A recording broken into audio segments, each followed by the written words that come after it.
Hello everyone, we will do question number 4 in this video. Can I find the zeros of the polynomial in each of the following cases? जैसे हमने question number 3 करा था, ये बिल्कुल वैसा ही है, उसका बल्कि अपोजिट है। वहाँ पे हमें वैल्यू दी हुई थी और हमें ये बताना था कि जो वैल्यू है हमारे गिवन पोलिनोमियल की का जीरो है या नहीं है। मतलब वैल्यू हम पोलिनोमियल पुट करते हैं तो हमारा आंसर जीरो आता है या नहीं है। और यहाँ पे हमको एक पोलिनोमियल दिया हुआ है और हमें कोई ऐसी वैल्यू फाइंड आउट करनी है, हमें ऐसी वैल्यू बतानी है जिसे हम यहाँ पे पुट करें तो हमारा जीरो आ जाए। ठीक है, तो शुरू करते हैं। सबसे फर्स्ट पार्ट करते हैं। जो p x is equal to x plus 5। ठीक है, अब हमें ये बताना है कि यहाँ पे हम ऐसी कौन सी वैल्यू पुट करें कि जो हमारा है ना यहाँ पे माइनस हो जाए, जीरो आ जाए हमारा। तो हम देखते हैं कि यहाँ प्लस का निशान अगर हम यहाँ -5 पुट करेंगे तो प्लस माइनस माइनस होके जीरो आ जाएगा। ठीक है, तो हम लिखेंगे पहले when x is equal to 5। तुम्हारा p यहाँ पे एक्स क्या आ जाएगा, 5 आ जाएगा, -5 sorry.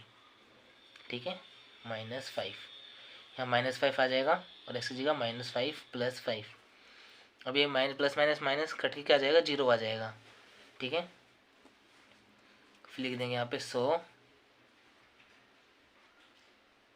x is equal -5 is the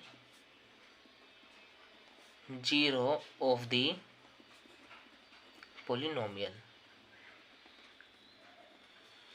इसी तरीके से इसमें सारे पार्ट्स को हम करेंगे। सेकंड पार्ट देखो, इसमें हमें x -5 दिया हुआ है। वहाँ पे हमारा x + 5 था तो हमने -5 लगा दिया। यहाँ पे माइनस ऑलरेडी दिया हुआ है तो क्या लिख देंगे, 5 लिख देंगे। 5 - 5 क्या हो जाएगा, जीरो हो जाएगा। बस हमें बस अपना दिमाग यूज़ करना है कि कैसे हम करके यहाँ पे वैल्यू पुट करके कौन सी वैल्यू हम डालें कि जो हमारा जीरो आना चाहिए बस। ठीक है, तो यहाँ पे देखो x -5 है तो 5 डालेंगे तो क्या आ जाएगा, 5 - 5 जीरो आ जाएगा हमारा। तो यहाँ पे भी वैसे लिखेंगे व्हेन x इज इक्वल्स 5। ठीक है, x की जगह क्या लिख लेंगे, 5 लिख लेंगे और 5 - 5 हमारा क्या आ जाएगा, जीरो आ जाएगा। सो x is equal 5 is the zero of the polynomial.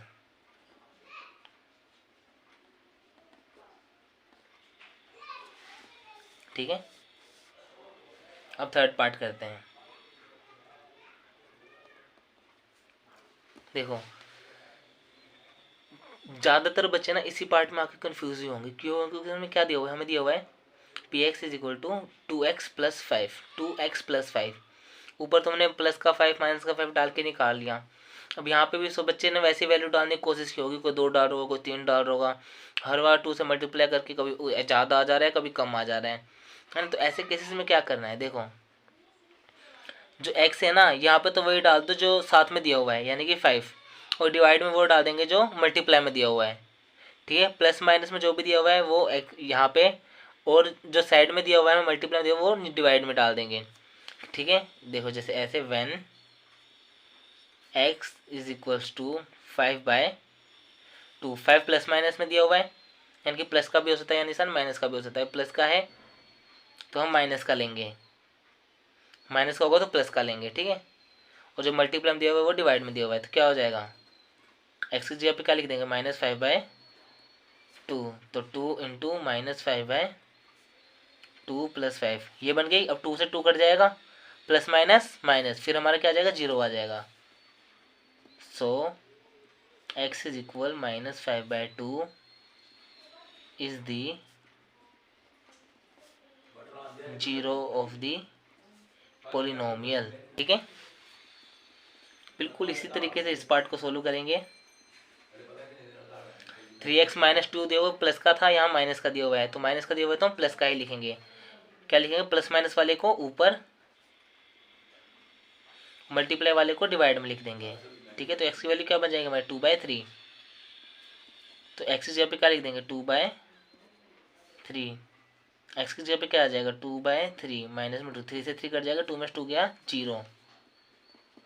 So x is equal 2/3 is the zero of the polynomial. ठीक है। फिफ्थ पार्ट देखो, p x is equal to 3x दिया हुआ है। अब ये बिल्कुल ईजी है, मल्टीप्लाई में दिया हुआ है ना, यहाँ पे कोई भी नंबर 3 है 4 है 5 है एक्स है, यहाँ पे हम जीरो लगा देंगे, तो जीरो से कुछ मल्टीप्लाई होता है, हमारा क्या आंसर आता है, हमारा आंसर जीरो ही आता है। तो यहाँ पे सिंपल सा है, तो when x is equal zero, तो एक्स का डाल देंगे जीरो, और 3 की किसी की भी जीरो से मल्टीप्लाई होगी तो क्या आ जाएगा, जीरो ही आ जाएगा। So x is equal zero is the zero of the polynomial. Six part देखेंगे, यहाँ पे भी ए एक्स है और ए जो है नॉट इक्वल टू जीरो है, क्या दिया हुआ है, ए एक्स, यानी कि मल्टीप्लाई में भी दिया हुआ है, जो ए है नॉट इक्वल टू जीरो, मतलब कुछ भी हो सकता है, ये 1 2 3 √3 √5 कुछ भी हो सकता है, लेकिन जब एक्स के साथ मल्टीप्लाई में होगा, जब जीरो के साथ मल्टीप्लाई में होगा तो क्या हो जाएगा, जीरो ही हो जाएगा। तो ये भी सेम ऐसे ही है, तो लिख देंगे when x is equal zero, x जी क्या लिख देंगे जीरो, और ए जो भी है उसके जीरो से मल्टीप्लाई करेंगे तो क्या आ जाएगा, जीरो ही आ जाएगा। So x is equal zero is the zero of the polynomial, is the zero of the polynomial। अब इसका लास्ट पार्ट देखेंगे, दिए p x is equal to c x plus d, c is not equal to zero, c and d are real number. मैंने आपको बताया हुआ first chapter number system के introduction में, रियल नंबर क्या होते हैं, real number are the set of rational number as well as irrational number, यानी कि रैशनल नंबर और इरेशनल नंबर का जो सेट होता है वो हमारा रियल नंबर होता है। रैशनल मतलब पी बाई क्यू और इरेशनल मतलब पी बाई क्यू की फॉर्म में नहीं हो सकता। ठीक है, देखो ये हमारा कैसे हो सकता है, अगर आप इसको ध्यान से देखोगे ना, तो ये जो हमारा सेकेंड, ये हमारा थर्ड और फोर्थ क्वेश्चन है उस फॉर्म में दिया हुआ है। सी और डी जो है हमारा रियल नंबर है और सी जो है नॉट इक्वल टू जीरो है। ठीक है, इसको भी हम ऐसे लिख देंगे, देखो मैंने क्या कहा था, प्लस माइनस वाले को ऊपर, मल्टीप्लाई वाले को डिवाइड में, प्लस माइनस वाले को ऊपर, मल्टीप्लाई वाले को डिवाइड में, लेकिन अगर प्लस का है तो माइनस का, माइनस का है तो प्लस का। अब यहाँ प्लस का है तो माइनस का लेंगे, तो when x is equal to minus d divide में सी, सी मल्टीप्लाई में है डी प्लस में है तो माइनस का डी आ जाएगा, सी मल्टीप्लाई में है तो डिवाइड में आ जाएगा। अब ये दोनों भी रियल नंबर है कि जो इधर होगा वही ऊपर यहाँ पे आ जाएगा और जो मल्टीप्लाई में होगा वही नीचे आ जाएगा। ठीक है, तो क्या हो जाएगा, एक्स की जगह पे क्या लिख देंगे, डी बाय सी लिख देंगे, तो सी मल्टीप्लाई में माइनस डी बाय सी, सी से सी कट जाएगा, माइनस डी प्लस का डी कट के क्या आ जाएगा, जीरो आ जाएगा। ठीक है, तो यहाँ पे वही लिख देंगे, so x is equals to minus d by c is the zero of the polynomial. यही इसका पूरे का आंसर है।